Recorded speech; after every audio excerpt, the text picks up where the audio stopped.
Hello guys! Welcome back to my YouTube channel. So for today's video po, i-share ko po sa inyo kung paano nyo po mailalabas ang inyong fund sa inyo pong Maya Business na level 1. Alam naman po natin na kapag ka level 1 lang po tayo ay hindi po natin ito maaaring i-transfer or i-send or kahit i-scan.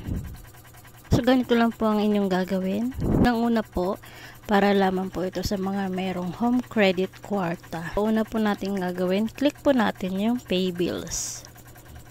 And i-click po natin yung loans. Dito sa loans, i-search po natin home credit.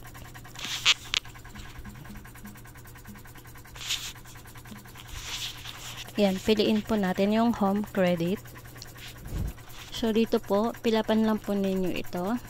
Yung inyo pong account number, may kita nyo po yan sa inyo pong home credit kwarta. Kailangan home credit kwarta, hindi product loan at hindi rin siya yung cash loan.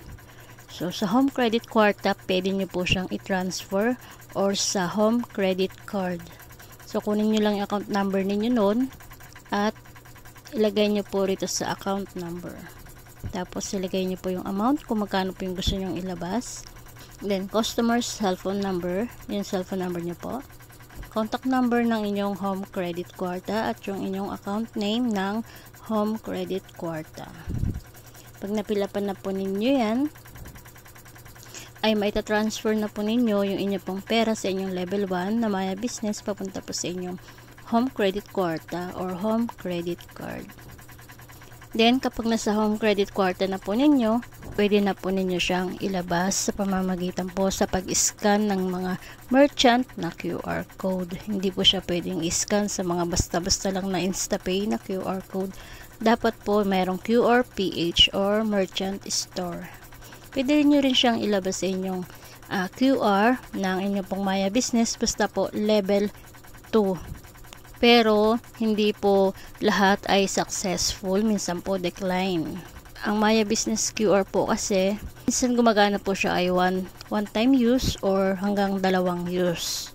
Pero kung meron po kayong kakilala na meron pong merchant QR, pwede nyo po doon ipalabas or ipa-convert po sa mga nagtitrade. So, ganun lang po. At sa mga gusto rin po magpa-convert, pwede nyo rin po akong i-PM. Nandiyan po yung aking link ng FB page sa mga description at saka sa about section ko. So, ayun lang guys. Sana nag-gets po ninyo yung aking tutorial. And please don't forget to like and subscribe kung nagustuhan niyo po yung aking video for today. Thanks for watching guys. God bless us all. Babush!